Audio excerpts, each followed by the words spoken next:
Hey, it's JC and welcome to Small Brick City. I know I haven't uploaded a video in almost 2 weeks. I've been busy at work, but I'm back in the saddle with this video. I must say thank you to my subscribers and viewers. I've been gone just under 2 weeks, but in that time, my subscriber count and my view count actually increased by 50%. So you guys are awesome. Let's get started. This is a Lego store that is under construction. This building under construction is rather large. It sits on a 32 by 32 stud base plate, but it also extends out for about 6 studs on a separate base plate, in this case a 16 wide base plate. This MOC was heavily inspired by a MOC created by Ryan Taggart, who submitted his idea to Lego's Ideas. While his design did receive the 10,000 supporters, unfortunately it did not get approved to be produced. However, I liked the idea of an almost complete building that is under construction, as it feels much more designed and deliberate, and it can fit into almost any Lego city. Full credit goes to Ryan, as I took the main idea of the design from him. Several builds were taken from the cargo terminal set 60169 for this build. After building the initial MOC, I decided it should be a future Lego store, so I modified it once again to feature multiple 1x2 colored bricks that you can see in the front of the building, as well as that 2x2 red Duplo brick. Incidentally, I was deciding whether I should use a standard 2x4 red brick or the 2x2 Duplo red brick. In the end, I posed the question on Reddit, and most people preferred the 2x2 Duplo red brick. In fact, one user said it best, I think. He said the 2x2 red Duplo brick would seem out of place for the Lego minifigs because they're used to the standard Lego bricks. So in terms of a 3D sign, this oversized brick would fit better, and I agree with him. Let's first have a look at the side of the building, as there's lots of things going on. Right up the front you see 2 minifigs, one in blue and one in black. Those are Lego executives checking in on the project, and if you look at the faces, they're actually quite happy. We have 2 painters who are painting the side of the wall.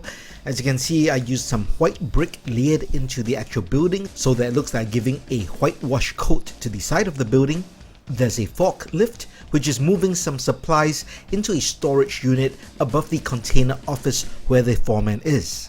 I really like the forklift, and there's a bit of a play factor as you're able to actually load or unload cargo into that container storage. Here's a closer look at the inside of the foreman's office. The foreman seated at his chair in front of his workstation, complete with computer, documents, and of course a glass of beverage. There's some steel filing cabinets behind him, as well as various supplies including his hard hat and a megaphone. Over here we have a wooden pallet stored on its side. Nothing really special here, but I do enjoy adding all these details which really add to the overall build. At the back of the building, we have the base of a crane with a set of controls. There's a monitor for the controls because there's a camera mounted on the crane, which you will see in just a bit.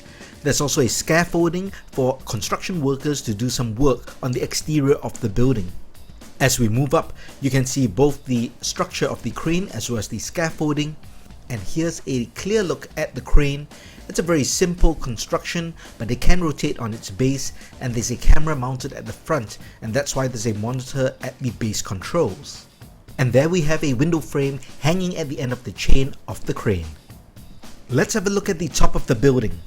There isn't a roof because it is under construction, so you can actually see the inside of the top of the roof as it is still being built. As you can see, this third floor is designed as a split level, so there's a void going down into the second floor. Structures are being put into place, and you can see I-beams being welded, and you can see various construction workers hard at work.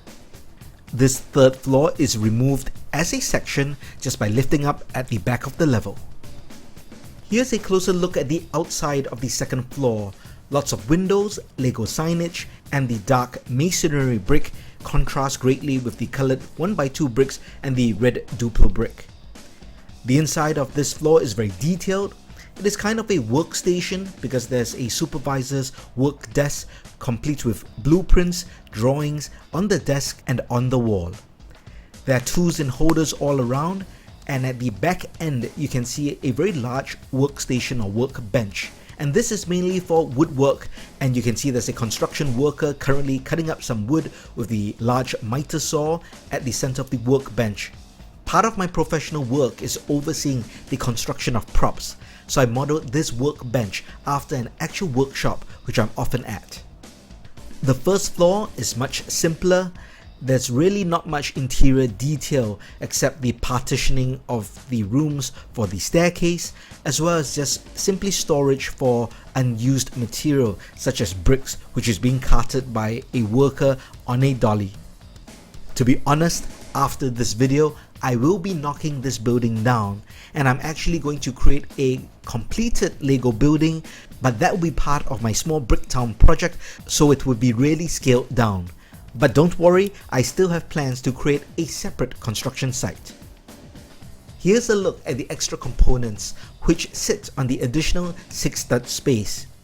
If I had made the original building smaller, I could fit these additional components on the same 32 by 32 base plate. But when I wanted to add these components, it was already too late and I didn't have enough space. On one end of the setup, we have the washing area, which is very important for a construction site. There's a large wash basin, as well as an area to dry the mops and brooms, and there's a separate tap built on grill plates, and that's for washing dirty boots, as well as other construction tools. I really like this porta potty, and it's from the service truck set 60073. It really fits in the construction site, and Ryan Taggart's original build did have a porta potty as well. The security booth comes from the cargo terminal set and really fits nicely at the front of the set. And Ryan Taggart's original design also had a security booth complete with the boom arm gantry. I hope you enjoyed this under construction Lego store. As mentioned, I will be knocking all this down and building 2 separate MOCs. One will be a completed furnished Lego store, which will be part of my small Bricktown project, and the construction site, I'm going to try to create a separate small construction site that will fit in my town, and that is really to free up space in my Lego town. If you liked this video, give it a like and subscribe to the channel. Also check out my playlist for all the other videos I've done. Thanks for supporting, and I'll see you soon.